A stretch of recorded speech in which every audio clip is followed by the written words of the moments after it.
Hi everyone, welcome. We are the European project DIECO.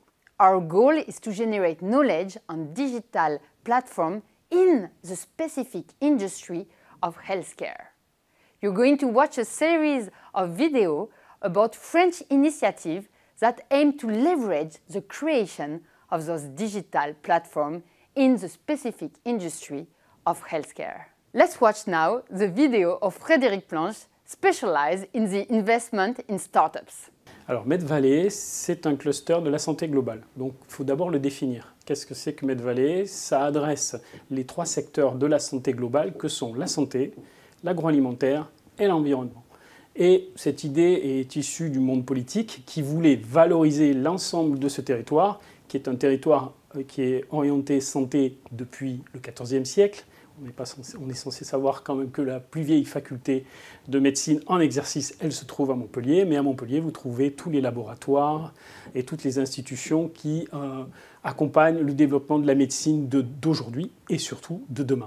Donc Medvalley avait pour objectif de mettre en synergie l'ensemble de ces acteurs pour optimiser l'intelligence collective afin de trouver des nouveaux médicaments, des nouveaux process et aussi embarquer l'ensemble des équipes enseignantes, chercheuses, entrepreneuriales autour de ce projet de faire ici la Californie de la santé. Pour l'histoire de Medvalley et la Banque Populaire du Sud, c'est une histoire qui est naturelle. Pourquoi? Parce que la Banque Populaire du Sud, ma banque, elle est depuis 30 ans adossée à l'incubateur Cap Omega à Montpellier, qui est un incubateur d'accompagnement de l'innovation qui est connu dans le monde puisqu'il figure parmi les 5 incubateurs classés mondialement pour sa performance d'accompagnement d'entreprise.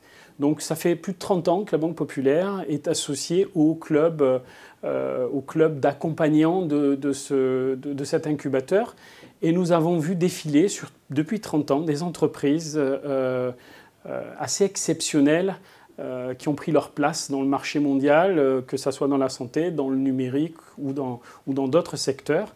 Et il nous semblait naturel pour nous de continuer à accompagner ce secteur d'activité dans la mesure où à Montpellier, ce n'est pas quand même une région industrielle.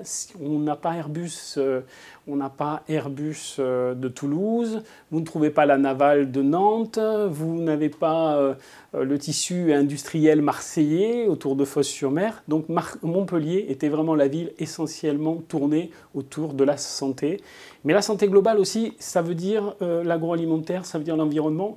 On rappelle aussi qu'il y a une école d'agro à Montpellier, une école d'ingénieurs d'agro qui est performante.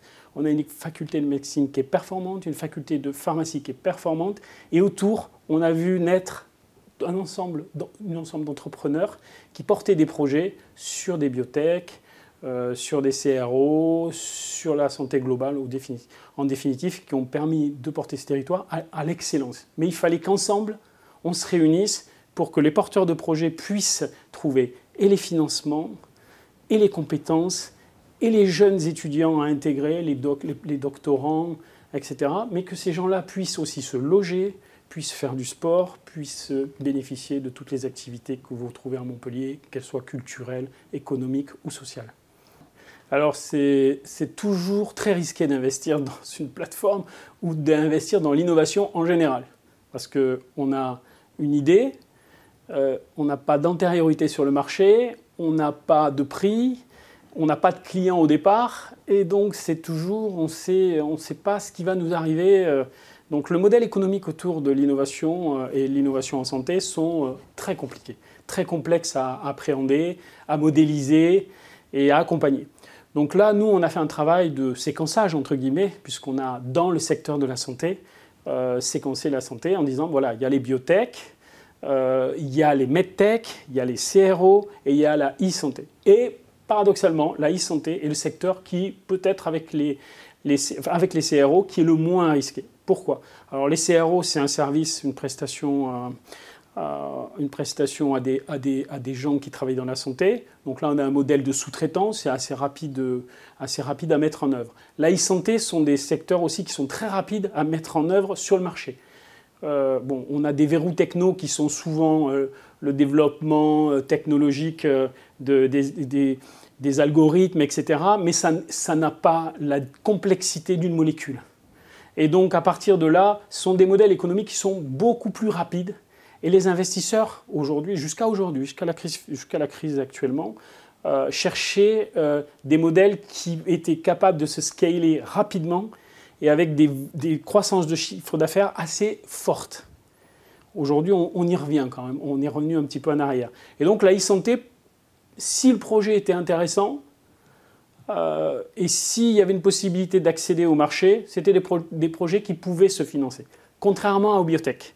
Aux biotech, vous avez une molécule, et le temps qu'on passe les essais, la toxicité, l'essai clinique 1, l'essai clinique 2, l'essai clinique 3, etc.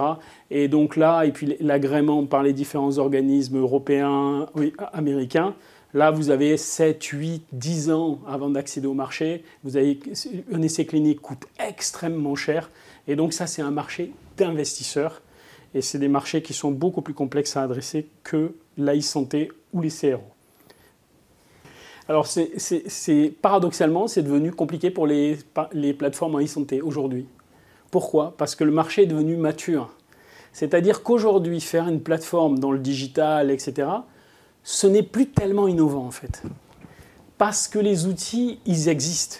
Et la digitalisation, les algorithmes, les salariés qui sont formés pour amener les projets à maturité sont sur le marché du travail. Voilà. Donc il n'y a pas d'innovation majeure, si ce n'est des innovations d'usage derrière l'innovation en e-santé. Et donc ce sont des modèles où on a peut-être eu une petite bulle qui s'est développée. On a vu beaucoup de gens, beaucoup d'acteurs créer des plateformes en e-santé qui n'ont pas trouvé leur modèle économique, qui n'ont pas trouvé leurs clients et qui se sont cassés la figure. Donc aujourd'hui, il est beaucoup plus compliqué de faire financer la e-santé qu'il y a 2 ans, 3 ans, où là, on cherchait vraiment le potentiel financier derrière une plateforme qui pouvait très vite prendre des parts de marché. On injectait beaucoup d'argent et cet argent devait servir à faire du marketing pour prendre sa place.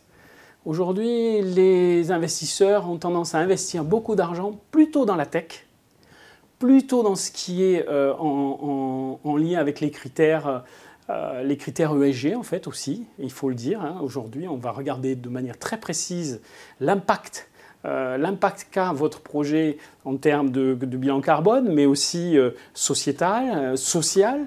Et donc, on est aussi enclin à regarder rapidement les gens qui vont réaliser du chiffre d'affaires, mais qui vont être rapidement rentables ou qui vont apporter à la société, à l'être humain, quelque chose de plus que simplement une utilisation marketing bien marketée et qui fera un plus